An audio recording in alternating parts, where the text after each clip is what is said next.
The following program is sponsored by CBN. Today, scenes from the Arizona border. Nowadays, pretty hardcore. Renters are worried about the new crop of illegals. We don't lock the doors because they'd just break the window anyway. And the others hopping the fence. Why won't they do something to fix this problem? Plus, the inspiration behind the hit movie Radio. He's just part of our family. Hear the real story behind the legend. I think it was just God's plan that put radio right down there on that practice field. On today's 700 Club.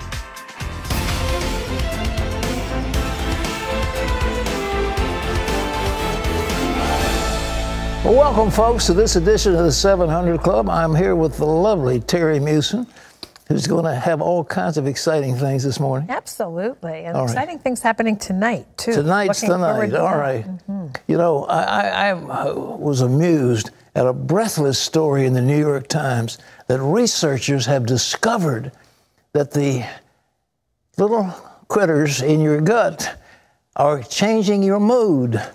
And I wonder who has been talking about that. Well, researchers have confirmed that our stories on Build a Better Gut are indeed true. You don't need Paxil and Lofoft, Olof. What are those? I don't even take them. What are the names of the Paxil? Antidepressants? Are you talking about that take, what's the name of the one I was thinking about? Is it Zoloft? Zoloft, yeah, Zoloft. You don't need them because if your gut flora is right, you're happy and your mood is good. But that story in the New York Times, like, boy, we've got breaking news.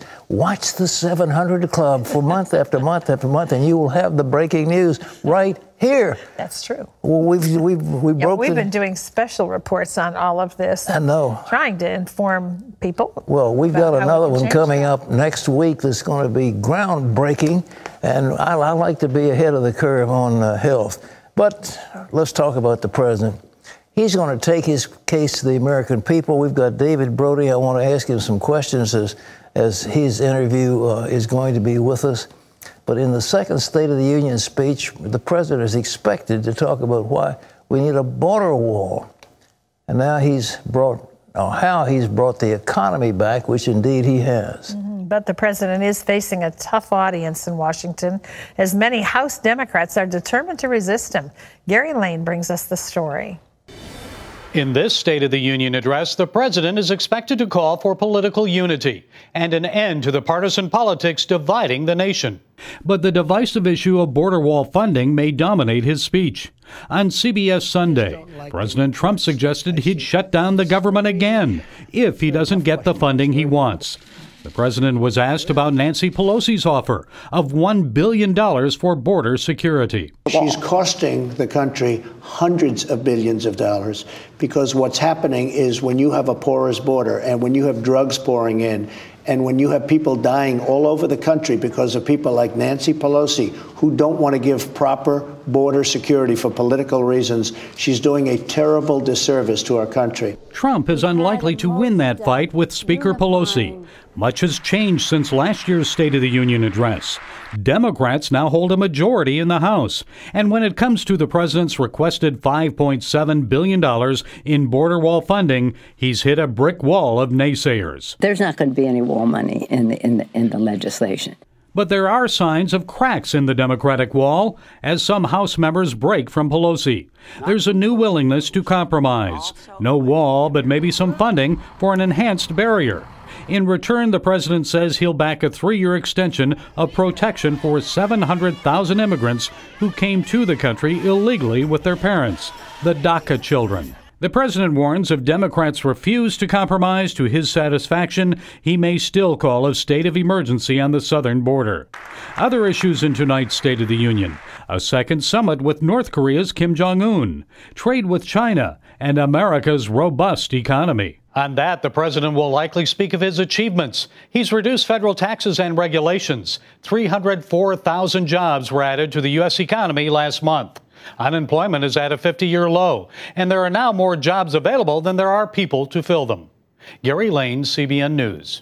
Thanks, Gary. There's one thing that I hope and pray the president doesn't even think about, and that's shutting the government down. We can't stand another one of them. That last one cost $11 billion. And we cannot afford it. The people in this country cannot afford it, and they will not tolerate it. And if it's done, I tell you, there'll be a revolution. We can't do that. Well, our chief political analyst, David Brody, is with us now from Washington. David, I understand you're one of the anchors that's going to analyze the president's speech, or what is it, on Fox or on whatever?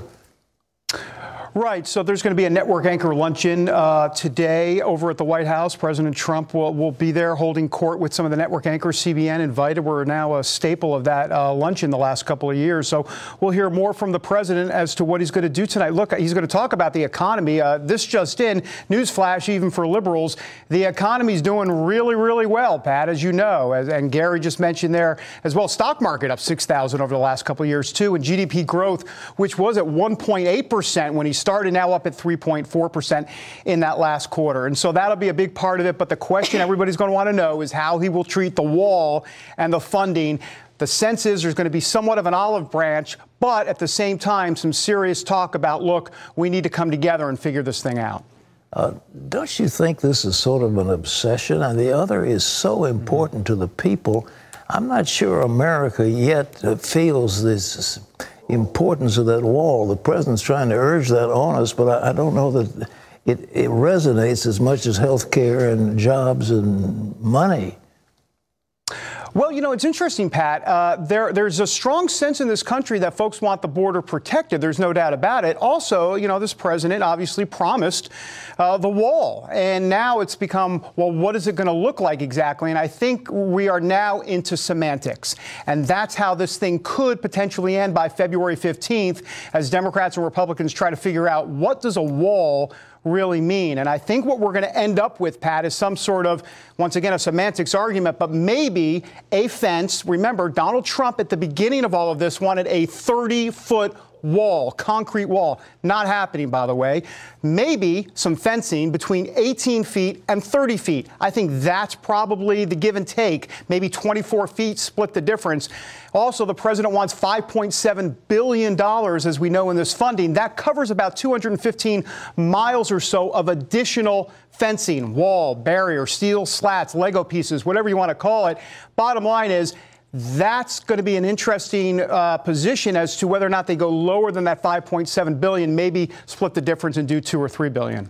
David, we don't hear a whole lot about this in the news, but there are states now that want to override any limit on abortion whatsoever. You know, the governor of Virginia shocked everybody when he talked about a baby being born and they keep him nice, warm, and comfortable before they decide whether to kill him or not. I mean, this was absolute infanticide, and it shocked people. But apparently there's a move in Congress to pass a federal law that overrides any restrictions on state anti-abortion provisions. You want to talk about that? Is the president going to mention that tonight? You bet. I don't think he's going to actually mention what I'm about to say, which is the Women's Health Protection Act. It hasn't been officially introduced in Congress this year. It will, though, because it's been introduced every year since 2013. Senator Richard Blumenthal, Democrat, supports it. Basically, it would override all state restrictions on abortion in the third trimester. Well, look, that's what Virginia's pretty much doing, right? I mean, you can have a baby, or a baby's coming down the birth canal, and if a mother says at that point, I don't want the baby can be aborted. So indeed, this is federal legislation that would, in essence, do the exact same thing. And Kamala Harris, running for president, a lot of other folks, Bernie Sanders, Amy Klobuchar, Elizabeth Warren, Cory Booker, they all support it. Matter of fact, they're co-sponsors of it.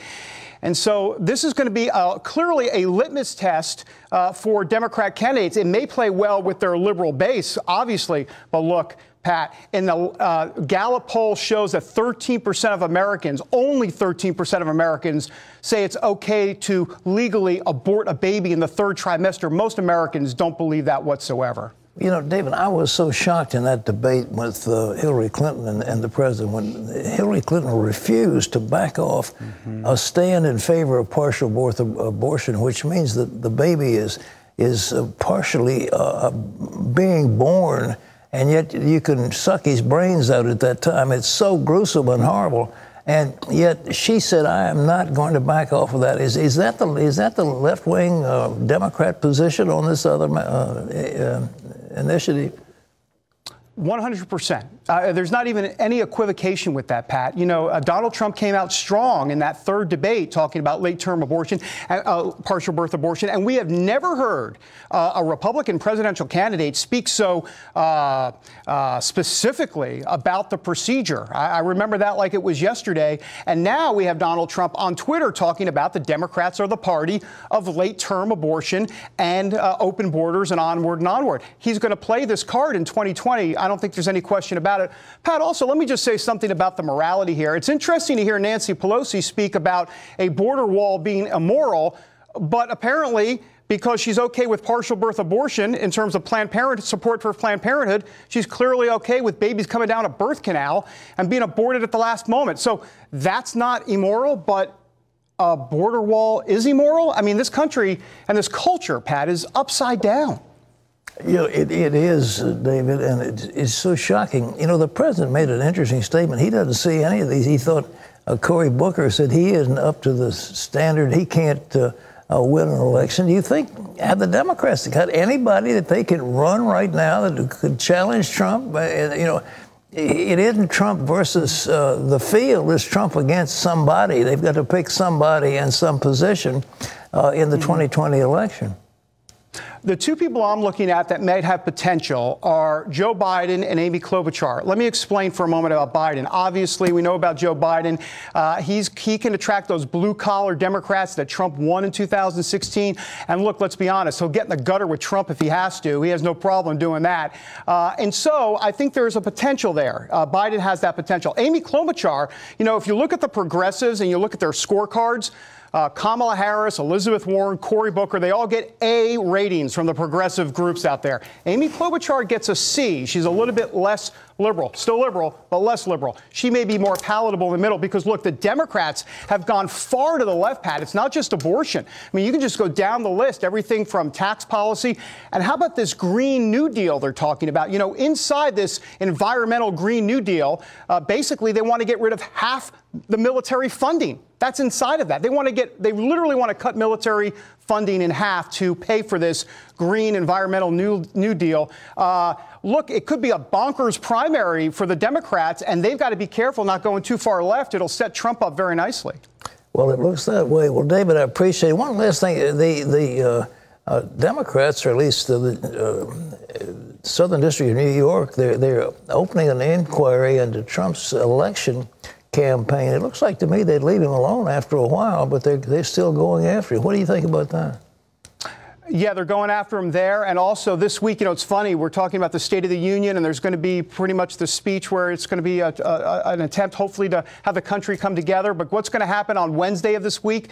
More hearings with the Democrats. They're going to talk about the Trump administration's separated family policy there at the border.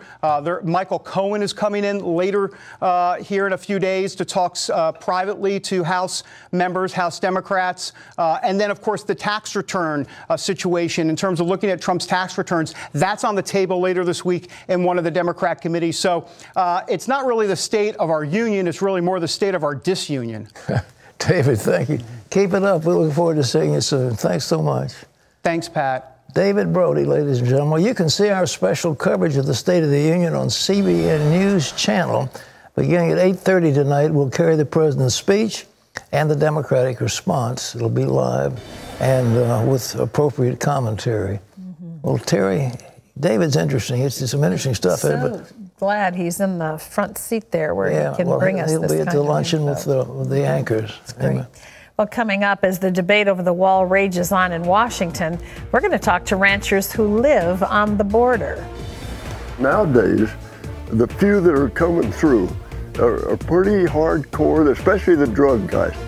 We'll head to Arizona to meet the locals who deal with illegal immigration on a daily basis.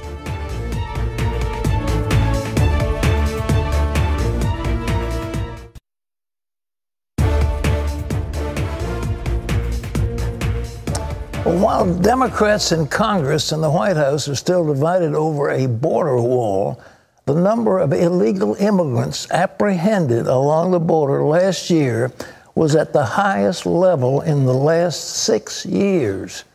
Our correspondent Chuck Holton traveled to Arizona, where he asked local people and law enforcement about what's really happening down at that southern border. Warner Glenn's family first settled here along the Arizona-Mexico border in 1896. At 83 years old, Glenn works the ranch each day and is well known throughout the area. He says illegal immigrants have always been a part of the landscape.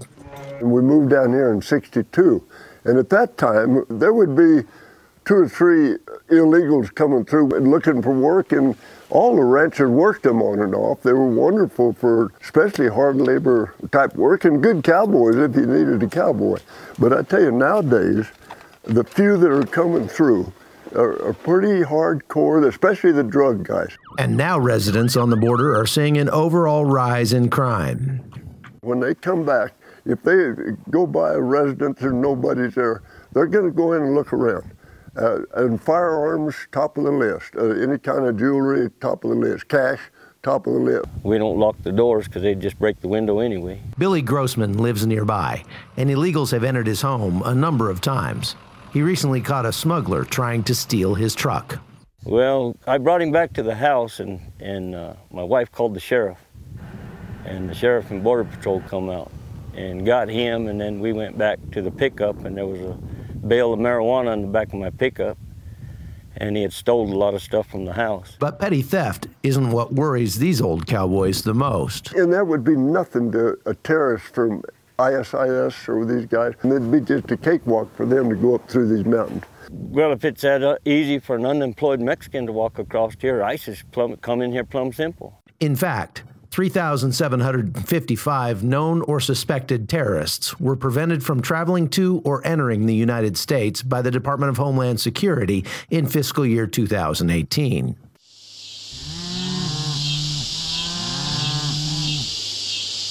This is one of the loneliest border crossings on the U.S. southern border. It's on the Tohoto Indian Reservation, which is about 4,000 square miles of desert on the U.S. southern border in Arizona. The Tohoto people live on both sides of the border, and they used to cross with impunity. But it's getting harder now for them to visit their relatives because of the incredible amount of human smuggling and drug trafficking that happens in this area. Unemployment on the reservation sits at more than 25%, while the average annual income is only $8,000. This makes smuggling an attractive proposition when cartel members offer up to $5,000 per load. Matt Thomas is a deputy in Pinal County, just north of the reservation. That is all open desert, and there's small villages throughout the reservation, but no major towns, no major cities, very minimal population, very minimal law enforcement, so they don't have a lot of interference to deal with between Mexico and when they hit our county. There's a huge area that the cartels use to cross into the U.S. where they go undetected. And as they cross into that area, then they start to funnel because of terrain towards our county. That makes catching these smugglers more and more challenging. And this corridor has become known for violence, too.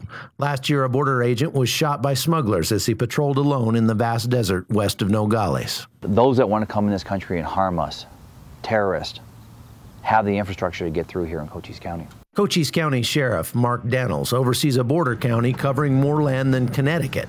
He says when the government fails to take a strong stand on immigration, it only makes things worse. Anytime this administration talks about amnesty or anything that does with the border, we have an influx of people coming across. We sit back all the time and just wonder, why won't they do something to fix this problem? President Trump has so far had difficulty making long-term changes to truly stem the tide. And while the politicians point fingers, the cartels are ramping up their business. Over the last 10 years, the amount of cocaine coming across the southern border has more than doubled.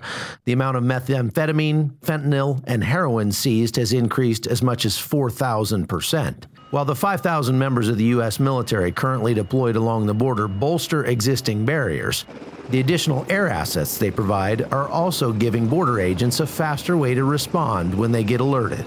It's been a great partnership. We've had extreme success. Just the other day, we were able to apprehend 3 different groups within, a 2-hour window. And traditionally, if we were just on the ground, that could take one agent about 4 to 5 hours to apprehend one group. With the cartels rushing to take advantage of the crisis, and with Congress and the White House at odds about solutions, the troops on the border are going to stay as long as they are needed. On the U.S.-Mexico border, I'm Chuck Holton for CBN News. Great report, Chuck. He's down there in the war zone, and he's actually now in Syria in the war zone there. Yeah. So we'll have a report from him from that other area. But there are crises all over the world. This world is in trouble. Okay. Terry. Well, we've known that drugs are coming across that border for a long time, but why not? The quantity, look, I mean, these cartels have got to get rid of their drugs. Exactly. We're the big market for them, and they make billions and billions of dollars selling cocaine, selling marijuana, and I guess now they're selling fentanyl. And, you know, if there's a demand here, but once it hits the border, then it can get into those highways, and it's up the major highways into every city in America. It's not a good thing. Terry. Well, up next, meet the legend played by actor Cuba Gooding Jr., the real radio, and his coach. He loves to give hugs. I mean, if you're having a bad day, he can really raise you back up, you know? He's just part of our family. Discover the 50-year friendship that inspired the hit movie after this.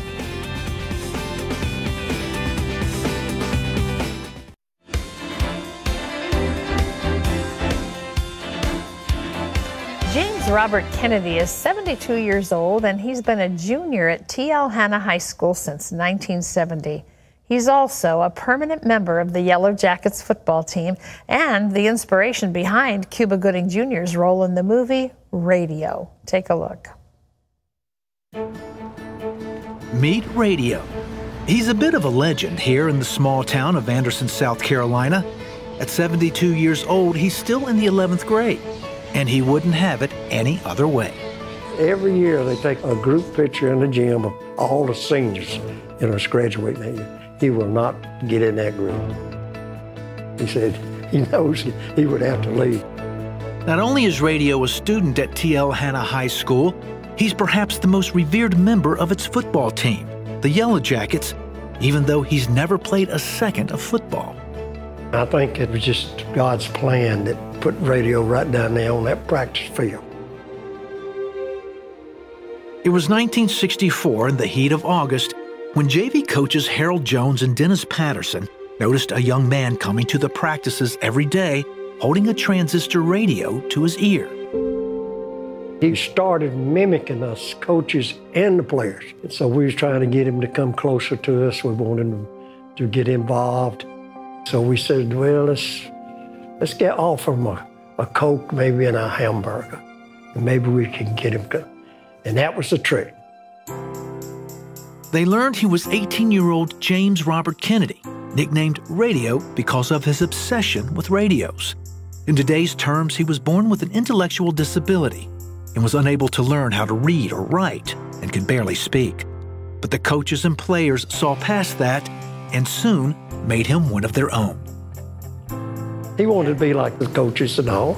I was a defensive coach, so I'd give the sign, you know, and he'd do the same thing. And then every once in a while, if I, you know, got mad at an official, you know, he'd get mad at the official. Radio would become a permanent member of the team, going to practices, giving pep talks, and leading them onto the field before games. Radio really loved those guys out there, you know, and the coaches. He'd do wind sprints, and, you know, they loved it. He just grew a part of them. He came from a rough neighborhood across town and lived with his mom, stepdad, and younger brother, who was also intellectually disabled. Radio loved going into town, perhaps to escape the ridicule and bullying from kids in his own neighborhood.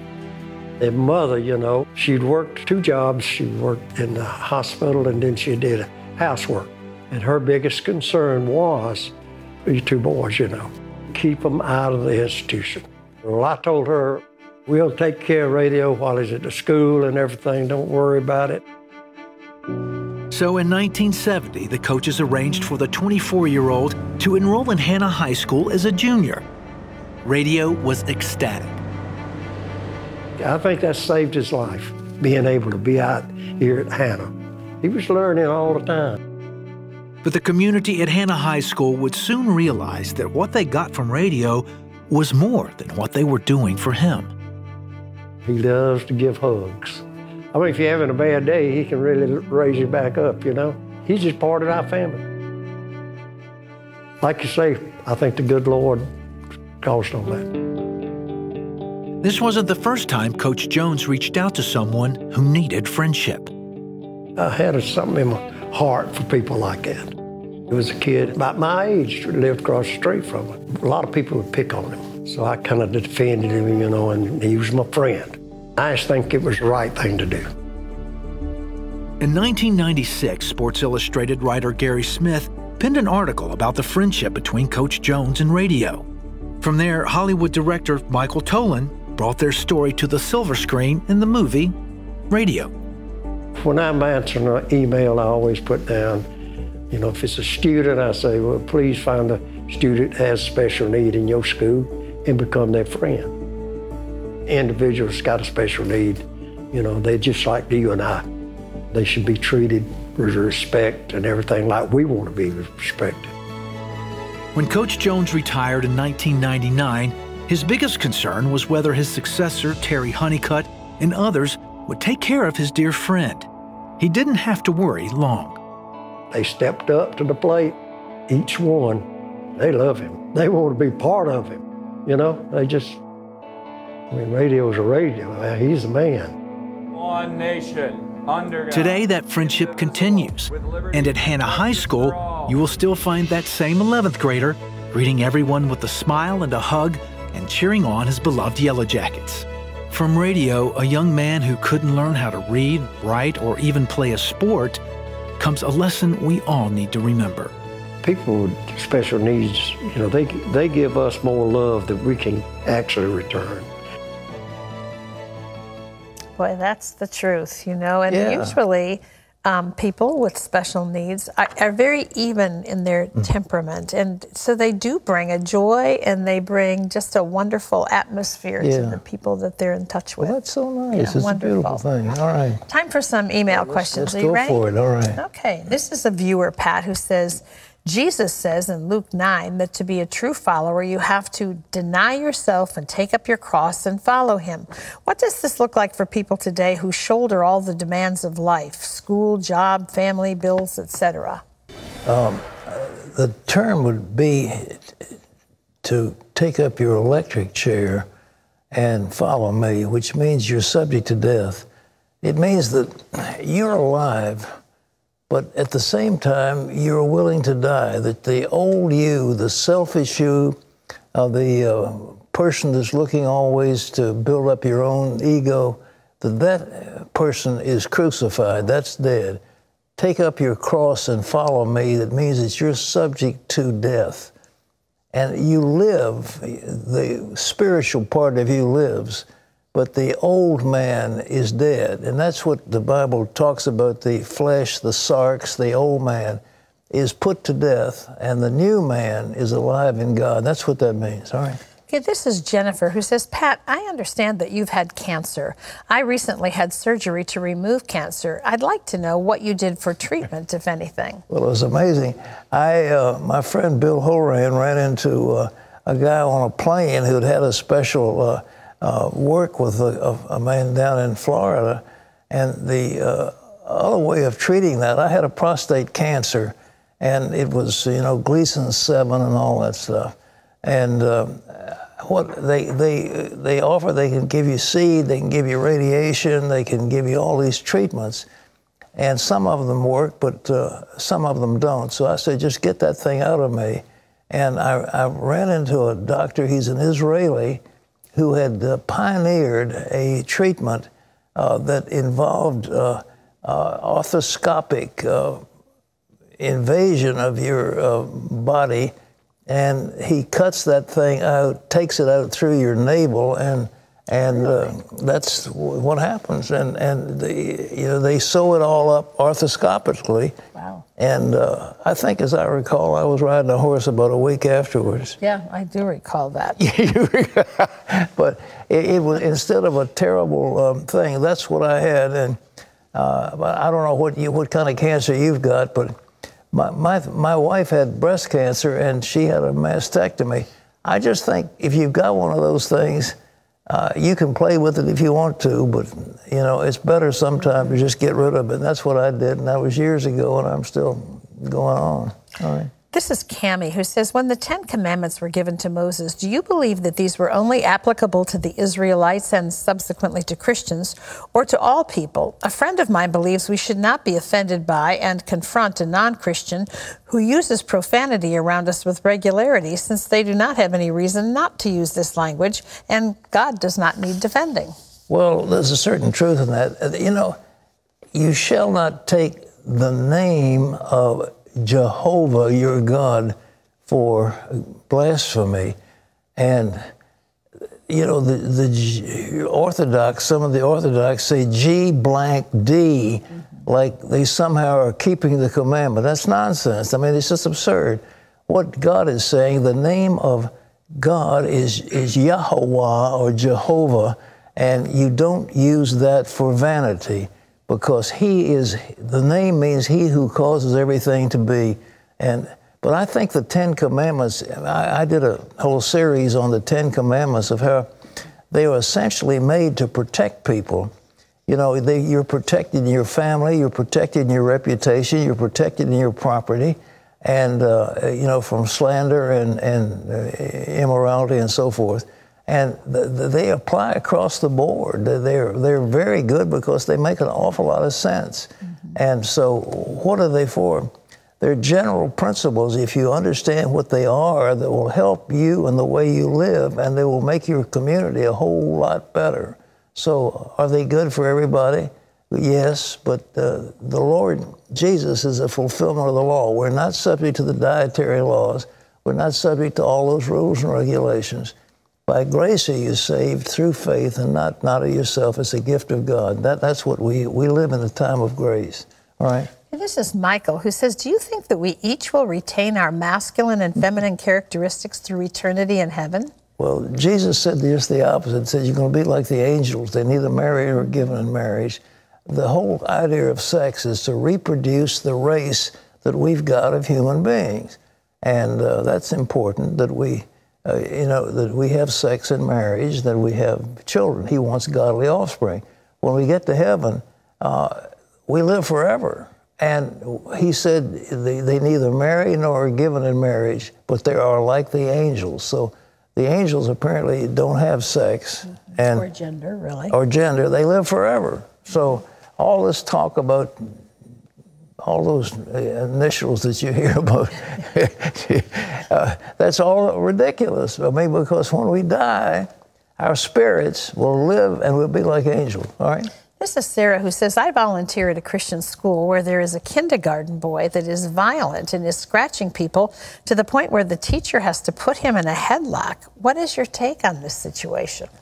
I think the chances are that he has a neurological impairment that needs to be fixed, or it may be, you know, if you eat too much sugar, you've got too much white bread and that kind of stuff, it can cause inflammation, it can cause violent behavior. But he needs to see a neurologist, he needs to have a blood test made, he needs to know. You shouldn't just have him in school. He's so violent, he's scratching people and screaming. There's something obviously wrong neurologically. He could have a brain lesion. I mean, there are a number of things, but he needs to be diagnosed. Okay. Well, thank you, and thank you. Well, thank you very much for those questions. God bless every one of you. All right. Well, still ahead, a teenager is troubled by questions about her identity. I heard people asking me, is Frank your father? Is he's your real father? Are you sure? And I'm like, yes, that's my real father. See how her family's secret almost destroys her.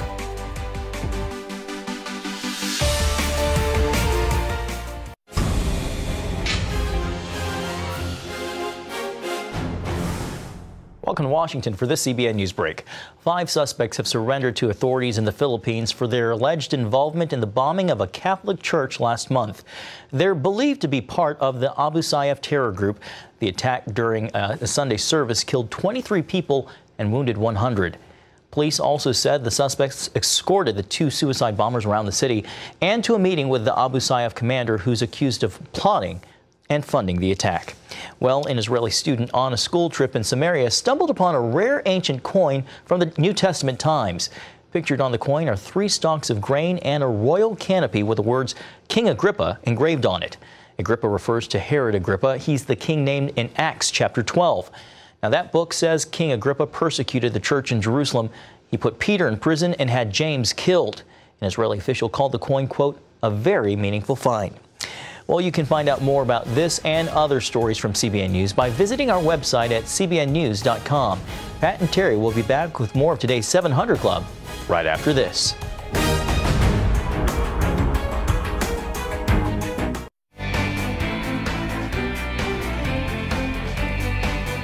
Well, you're watching the 700 Club, and we are so happy that each one of you are with us on this audience. We've got some more interesting things coming up. But first of all, I want to introduce you to a lady named Catalina. After an earthquake damaged Catalina's home in Guatemala, the government said, you can't live in that anymore. It's condemned. We've got to demolish it. And that left the single mother and her son living under a shelter made of plastic. But today, Catalina and her son are living in a new house thanks to the generosity of people just like you. When a 6.9 earthquake leveled the community in Guatemala where Catalina lived with her son Bradley, they were terrified. The house shook. Everything was moving. When they looked back, the house where they were staying was badly damaged. The roof had fallen and the walls were crumbling.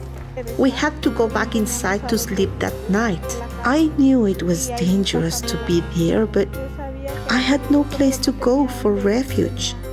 The government finally condemned and demolished the damaged house, telling the single mother she could no longer live there. Catalina begged for help, and someone gave her a roll of plastic to build a temporary shelter. But living there made Bradley ill. He was sick all the time from the cold air and the rain that came in through the walls. I had to take him to the hospital when he finally got pneumonia. So Operation Blessing, working with the Guatemalan Army, began to build houses for families like Catalina's who were left homeless after the quake. And a better standard of construction means the new homes are more resistant to earthquakes. For Catalina and Bradley, that means peace of mind and hope for the future. I could not believe that this was my house. It is such a blessing. And having a kitchen and a bathroom, it's amazing. I am so happy. Thank you for my house. Thank you so much, Operation Blessing, for our new home. We are so grateful to you. Well, we can't help them all, but we can sure help a lot of them. And one by one, there are people all over the world who are praising God because of you, because of CBN, because of Operation Blessing, because of the fact that we care, and in your name we reach out as caring people. Now, I want to make available something to you. I was reading the 91st Psalm, which is just a fabulous psalm, and I came across a series of statements of what God said he'll do.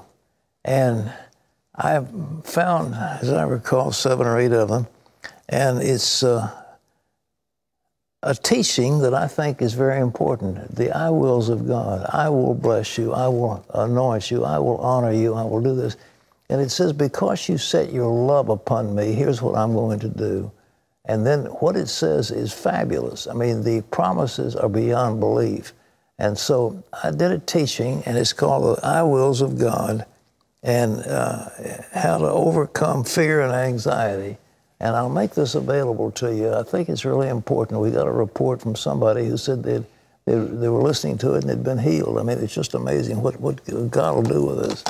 But as you join the 700 Club to help people like Catalina, we're talking about 65 cents a day. I mean, you can't get a bottle of soda pop for less than $1.50 or $2, whatever they charge, a lot of money. And a pack of cigarettes in some jurisdictions is as much as $7 a pack. So you can kill yourself with cancer sticks, or you can help people like Catalina. 65 cents a day, you can be a 700 Club member. So I want you to call, if you would. Pick up the phone. It's a toll-free number, 1-800-700-7000. and say, you can count on me to be a 700 Club member, and I want to send you the I wills of God. And I hope it'll bless you. People have already said that they've thoroughly enjoyed listening to it. It's a faith builder. Well, it really is. And we also have, of course, testimonies of people who have received the anointing of the Lord. But what God said, because you've set your love upon me, here's what I'm going to honor you. I will give you a long life, and I'll reveal my salvation to you. You know, it's just wonderful what God will do. What he said, because you set your love upon me, here's what I'm going to do. And we love him, and, you know, okay. So, Terry, you've got something else that's important while people are calling. Well, up next, a friendship between two girls turns into something more. Things got physical. I remember the first kiss, I was like, I think this is weird. But then, on the other hand, I was like, oh, I like this kind of. See how that kiss led this young woman into years of wild living when we come back.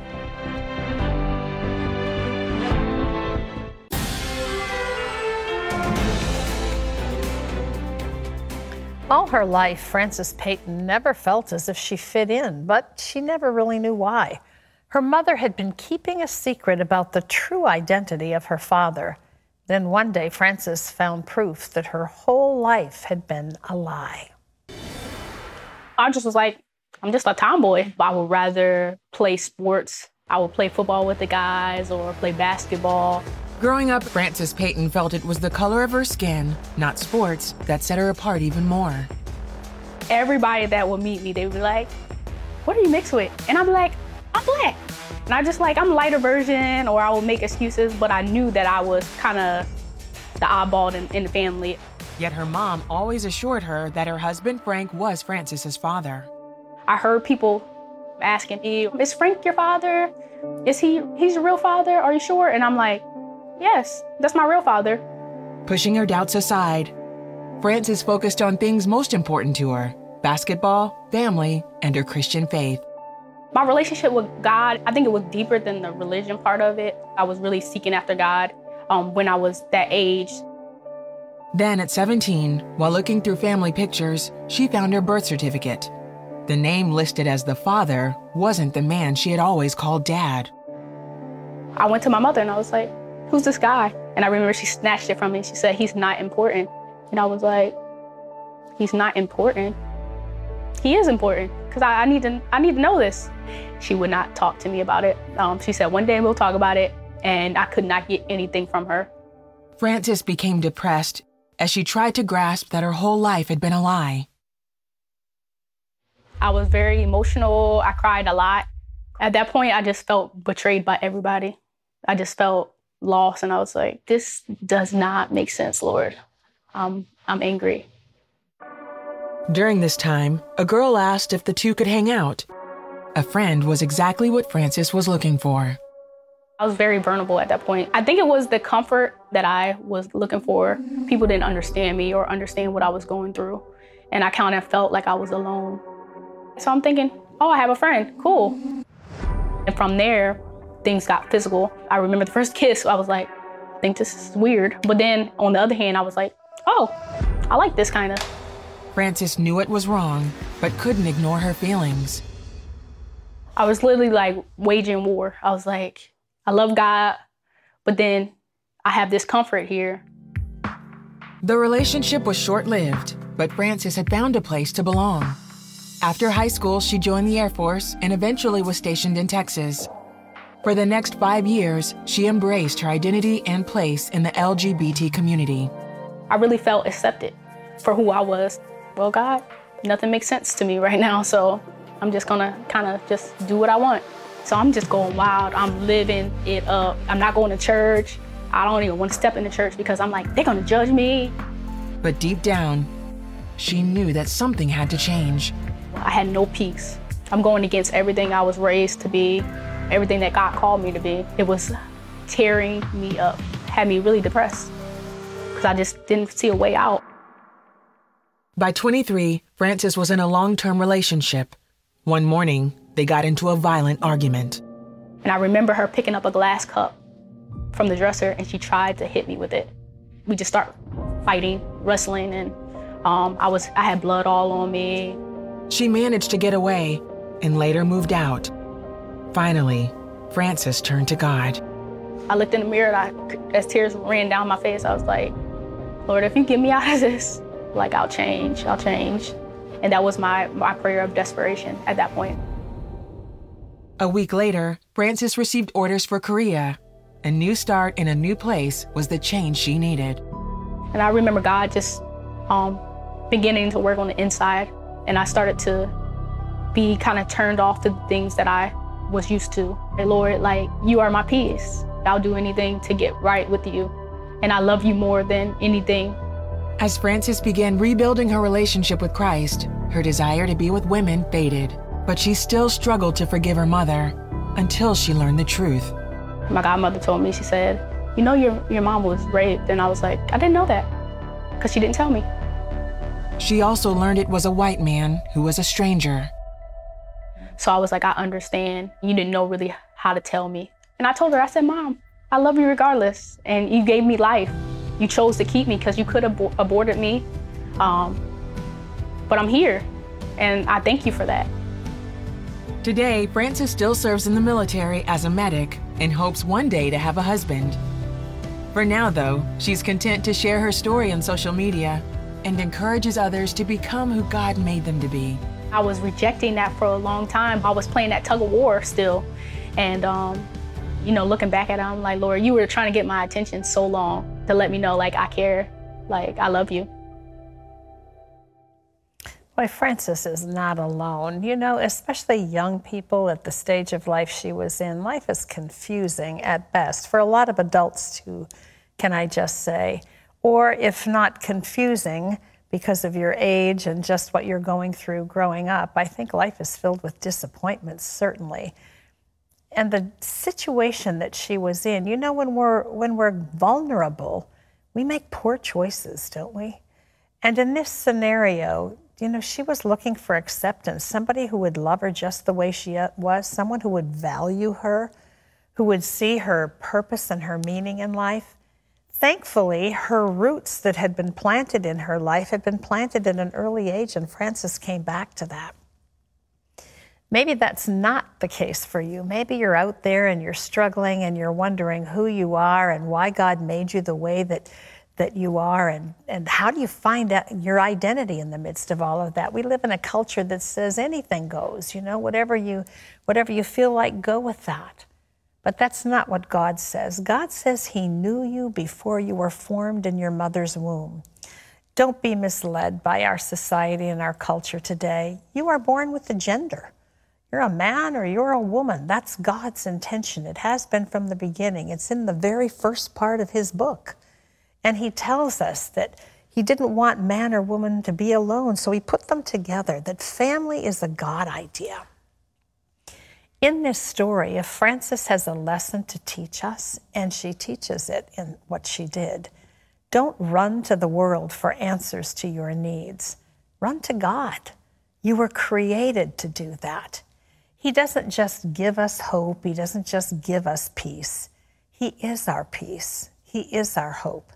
He is the one who understands our struggle, who even in the midst of all of the confusion that we feel in our hearts and our minds, all the questions that we have, He's the one with the answers. So don't go to a world that's already confused and that's giving you mixed messages about life and your value and what this journey is all about. Go to the one who knew you before you were formed in your mother's womb, who says you were born with a purpose in mind, not to hurt you or to harm you, but to give you hope and a future. If you'd like to know more about Jesus, about who He is and how much He loves you, our number is toll-free. It's 1-800-700-7000. Call. There's a friend waiting just to talk with you, to share with you, and to pray with you today. Pat? Thanks so much, and thank you. Those of you who want more help, their telephones are available. Just call in. Somebody's there that loves you. Well, today's Power Minute is from 2 Corinthians. If anyone is in Christ, he's a new creation. Old things have passed away. Behold, all things have become new. Well, tomorrow, the true story of a drug dealer turned Navy SEAL turned movie actor. You don't want to miss it. And we'll have a summary of the President's State of the Union address as well. So we'll see you tomorrow. Bye-bye.